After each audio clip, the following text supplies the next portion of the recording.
La bruja de la casa del tabachín. La historia que les relataré a continuación es verdadera y la persona que me la compartió es de mucha confianza. Por lo tanto, sé que es cierta y corroborada por todos los involucrados. Se las comparto tal cual me fue relatada. Omito nombres y lugares exactos porque así se me pidió. Sin embargo, les compartiré la siguiente imagen para darles contexto con este pequeño mapa, que es una réplica exactamente proporcional a donde sucedieron los hechos. En este pequeño mapa, en algún punto de la ciudad de Guadalajara, Jalisco, les recomiendo tomar en consideración que todo se suscitó en una misma cuadra y que las cosas a considerar en él son obviamente la casa del narrador, la casa de reunión de los amigos de sus padres y sus hijos, la cercanía del taller de trabajo de sus padres, una farmacia abandonada, una alcantarilla, un teléfono público, unas porterías de fútbol improvisadas a media calle y un árbol enorme afuera de lo que él llama la casa del tabachín. Sabiendo esto, este es un relato 100% real, y mientras me lo compartieron, la piel de quien vivió este suceso se erizaba al recordarlo y al platicármelo, y su voz tartamudeaba. Sé, porque lo conozco, que no es una persona mentirosa ni que exagera las cosas. Entonces, habiéndoles dado un poco de contexto, el relato comienza así, y lo narraré en primera persona, como si yo fuera él. En 1992, cuando yo era un niño de apenas 5 años, siempre me la pasaba en la calle jugando con mis vecinos de la casa de al lado. En aquellos años no había tablets, computadoras, teléfonos móviles como los conocemos ahora, ni era tan común tener consolas de videojuegos. Entre amigos se estilaba salir a jugar, a las escondidas, a las traes, con la pelota. Siempre estábamos activos subiendo a los árboles o haciendo travesuras. Nuestros padres y al mismo tiempo vecinos eran amigos y se reunían ya fuera en mi casa o en casa de cualquier otro vecino.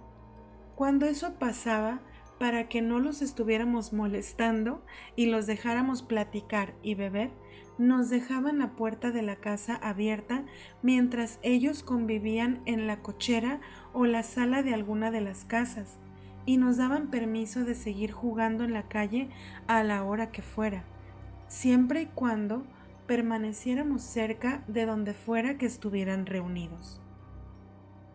En una ocasión, pasada la medianoche, mis padres se encontraban en una reunión precisamente con los vecinos de la casa de al lado. Sus hijos eran mis amigos de la infancia, y siendo tan tarde aún teníamos mucha energía e improvisamos unas porterías de fútbol hechas con piedras en ambos lados de la calle. Llevábamos mucho tiempo jugando. Los más chicos hicimos equipo y estábamos jugando contra el más grande. Entonces éramos yo de 5 años, mi vecino que llamaré Paquito de 6 años y su hermano que llamaré Juan de 8 años. Juan estaba haciéndola de portero del lado de la casa de sus padres y Paquito la hacía de portero del otro lado de la calle, donde estaba en la esquina la farmacia en el mapa que les mostré. Esa farmacia tenía muchos años abandonada. Incluso el letrero de la farmacia estaba ya despintado, sucio, carcomido por el sol y mal colgado desde sus respectivas balastras originales. En fin, hice un tiro a gol a la portería de Paquito y sí le atiné, pero la pelota se fue mucho más allá de la portería y chocó contra el cancel afuera de una casa con un tabachín enorme, donde según yo estaba construyendo una casita del árbol, pero eso ya lo abordaremos más adelante. Bueno, al chocar la pelota con el cancel, Paquito corrió detrás de la pelota y yo corrí detrás de él, porque no vimos con exactitud hasta dónde se fue. En eso se regresa corriendo sin la pelota gritando: ¡Una señora! ¡Una señora! Yo me detuve en seco porque de repente un destello de luz me hizo voltear a la farmacia abandonada, que para mi sorpresa y como por arte de magia se veía limpia, nueva, renovada, y hasta el letrero de afuera que decía farmacia tenía la luz prendida y estaba limpio y como nuevo, como si yo hubiera entrado a una especie de dimensión desconocida en un punto pasado en el tiempo cuando la farmacia estaba en funcionamiento y en perfecto estado. Yo me le quedé viendo a la farmacia, no sé cuántos segundos fueron, pero mis amigos corrieron hacia adentro de la cochera de su casa, donde estaba la reunión, y yo volteé de nuevo hacia la dirección para recuperar el balón, pero de la casa del árbol del tabachín salió y venía caminando hacia mí una viejita, muy viejita, hasta jorobada, que estaba vestida como con ropa antigua y un rebozo que le cubría la cabeza como formando una capucha y le tapaba la cara, y ella estaba volteando como al suelo, es decir, con su cabeza agachada, encorvada y apoyándose de un bastón. Conforme ella iba avanzando, se escuchaba el golpeteo del bastón en el suelo, y yo también avanzaba hacia su dirección para recoger el balón, pero la comencé a ver cómo se iba haciendo cada vez más alta muy rápido, y en una fracción dejé de escuchar su bastón, pero ella seguía avanzando moviéndolo, pero sin sonido, y eso me hizo voltear a sus pies, y ella venía caminando en el aire. Estaba ya flotando como a unos 30 centímetros del suelo y seguía subiendo lentamente. Eso se dio en cuestión de segundos. Me asusté tanto que me olvidé del balón y corrí hacia la casa de mis vecinos. Nos quedamos en la cochera y en eso Juan me grita: ¡Mira, es una bruja! Pero yo no quise voltearla a ver porque la vi flotando literalmente. Él me tomó de los cachetes y me obligó a voltear a verla, y la teníamos casi enfrente, a unos cuantos metros afuera de la casa de ellos, solo que esta vez ya no estaba jorobada. Su posición era de frente a nosotros y al alzar su rostro, el espacio en su rebozo estaba completamente negro, oscurecido. No se veía su cara, vacío, pero sabías que te estaba viendo por la posición de su cuerpo. Era amenazante y seguía flotando hacia nosotros.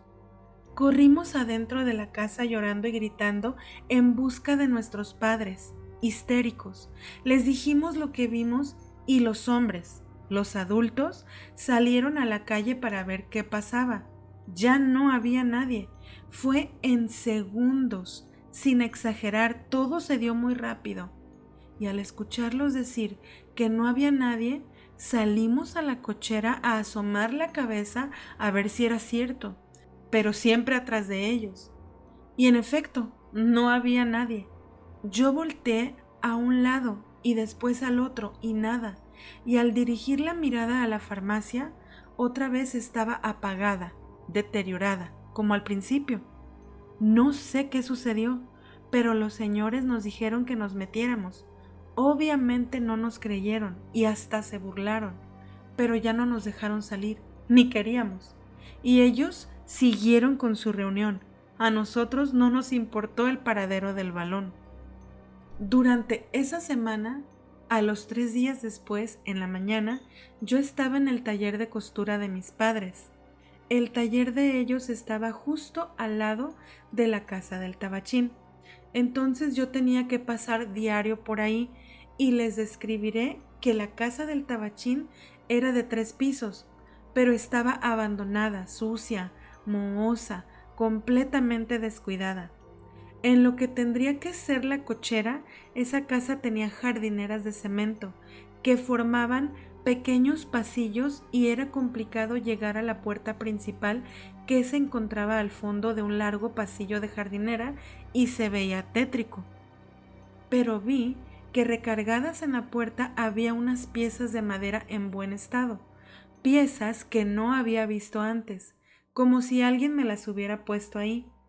Yo las vi y fui a invitar a otro amigo de enfrente de mi casa, en la esquina contraria de la farmacia, a acompañarme a terminar mi casita del árbol. Ese amigo lo llamaré Carlitos, de 6 años. Para poder entrar a la cochera de la casa, teníamos que brincarnos por el taller de costura de mis padres, bajar por las jardineras y tomar las tablitas. No eran muchas. Yo me brinqué primero y fui por ellas, y se las iba pasando a Carlitos, que esperaba por ellas en la barda. Cuando terminé de recoger todas, vi que en una de las jardineras se asomaba un cuchillo hechizo, es decir, un cuchillo improvisado, que se veía oxidado o como con manchas de sangre seca. Pero se me hizo chido y lo tomé. Yo era de esos niños que si veían un palo que tenía alguna forma de herramienta medieval o algo así, yo lo tomaba. Coleccionaba puras cosas así, raronas. Ese cuchillo me lo llevé a mi casa y ahí lo tuve durante días sin darle importancia. Como dije antes, yo siempre tenía que pasar por la casa del tabachín, y la verdad es que de vez en cuando me brincaba para meterme a jugar por la parte de atrás. Me trepaba al techo del taller de costura y de ahí entraba por el segundo piso de esa casa, porque pasaba algo curioso. Ya les comenté que la casa estaba abandonada y sucia. En todas las habitaciones, baños, cocina, patio, en todos lados había basura. Y aún le quedaban algunos muebles olvidados, rotos y percudidos. Pero en una habitación siempre había juguetitos nuevos, no sé por qué. Entonces yo iba no a robármelos, sino a jugar ahí con ellos. En uno de esos días, durante esa semana, me metí a mediodía a jugar yo solo en esa casa, como seguido lo hacía. Me fui a la habitación donde usualmente encontraba los juguetes, pero en esa ocasión en específico, lo que encontré fue una desagradable sorpresa. Había ropita de bebé y un pañal, cubiertos de sangre seca. Y cuando vi la ropa me sucedió lo mismo que me sucedió en la farmacia. De repente volteé a todas las paredes de la casa y es como si de nuevo hubiese aparecido en un punto en el pasado de la casa donde todo estaba bien pintado, limpio y en su lugar. Se veía todo nuevo. Volví a voltear a ver la ropa de bebé y me llené de terror y me brinqué de nuevo para salir corriendo de ahí hacia el taller de mis padres. Una vez que me sentí seguro y me calmé unos minutos, pensé en llamarle a la policía, pero primero me asomé por el cancel de la casa desde afuera y mirando desde ahí por una de las ventanas vi que todo otra vez estaba viejo y abandonado. Me sacó de onda, así que corrí. Le tomé unas monedas a mis papás y fui al teléfono público que estaba a la vuelta de mi casa y reporté que me encontré ropa ensangrentada. Siempre fui un niño coherente y expliqué bien la dirección de mi casa porque ya me la sabía. Ya sabía leer y todo. Y el número de la policía lo teníamos en un letrero de vecinos en alerta que se encontraba en otra de las casas de los vecinos y lo usaban mis papás en caso de reportar algo sospechoso. Entonces así lo hice. Marqué al número, me contestaron, expliqué lo que vi, les di la dirección y les dije que había un árbol de tabachín enorme afuera de esa casa. Les dije que era el árbol más grande de la cuadra, pero cuando me comenzaron a hacer muchas preguntas, me incomodé, les colgué y me regresé a mi casa. La verdad, no pasó casi nada de tiempo y me di cuenta de que unos policías entraron a la casa del tabachín. No sé cómo le hicieron para entrar, la verdad. Yo siempre me tenía que brincar. Se llevaron cosas en bolsas como de basura. No acordonaron la zona ni nada. Solo llegaron, se llevaron esas bolsas y se fueron. Ya después no supe nada de si investigaron o agarraron a alguien o de si encontraron evidencia de algún crimen. Repito, yo solo tenía 5 años, pero los niños de barrio estamos hechos de otra madera y somos metichones y de todo nos damos cuenta. Cuando se fueron los policías, de golpe recordé que yo había encontrado un cuchillo con manchas de sangre en esa casa en una de las jardineras de cemento. Sentí mucho miedo solo de pensar que a lo mejor con ese cuchillo hubieran lastimado a los bebés a quien o quienes perteneció esa ropa y el pañal manchado de sangre ya seca. No quería que mis papás supieran que yo había sido el que reportó el hallazgo y que tenía ese cuchillo porque me iban a regañar por andarme brincando, trepando y literalmente entrando a casas abandonadas y poniéndome en peligro. No me animé a decirles nada. Lo que hice es que tiré el cuchillo a una alcantarilla en la esquina contraria de mi casa y no le conté a nadie más hasta el día de hoy que te lo comparto. Yo sí seguía jugando en mi casita del árbol, que estaba fuera de esa casa, pero ya no me brincaba ahí, y si jugaba en el tabachín, ya no volteaba ni a ver la casa, y solo jugaba de día. Nadie más sabía lo que yo había visto, ni mis amigos, ni mi familia, así que mis amigos y yo seguíamos subiendo al árbol. Pero cuando era de noche, cada que tenía que pasar del taller a mi casa por ahí, pasaba corriendo, ni volteaba. Siempre sentía que me estaban observando. Unos meses pasaron y un día unos albañiles simplemente quitaron mi casita del árbol. Esa casa se vendió a alguien más, que la remodeló y la dejó como la casa más bonita de la cuadra. El árbol permanece ahí hasta la fecha. Es enorme. Estos sucesos se quedaron en mi memoria desde muy chico precisamente porque fue una situación que me traumó y durante muchos meses yo no dejaba de imaginar qué le podía haber pasado a ese o esos bebés en esa casa. Y yo sé que estaba de alguna forma relacionado con esa viejita que nos siguió flotando, porque ella salió de esa casa cuando le dimos el balonazo al cancel aquel día. Mucho tiempo pensé que ella estuvo ahí ese día observándome la última vez que entré a la casa del tabachín. Y sé lo que vi, porque la policía sí acudió.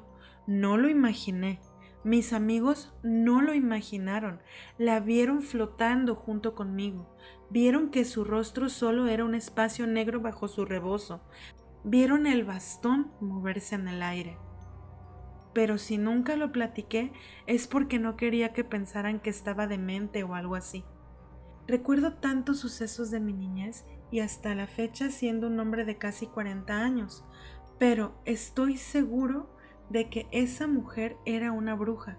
Estoy seguro de que quería hacerme daño. Estoy seguro de que ella me hizo alucinar o ver otro espacio-tiempo tanto en la farmacia como en la casa del tabachín. ¿Cómo? No lo sé. Pero hoy día me consta que existen esas personas con poderes especiales y más me consta aún que esa viejecilla jorobada del bastón era una mujer con poderes, pero que era un ser malvado.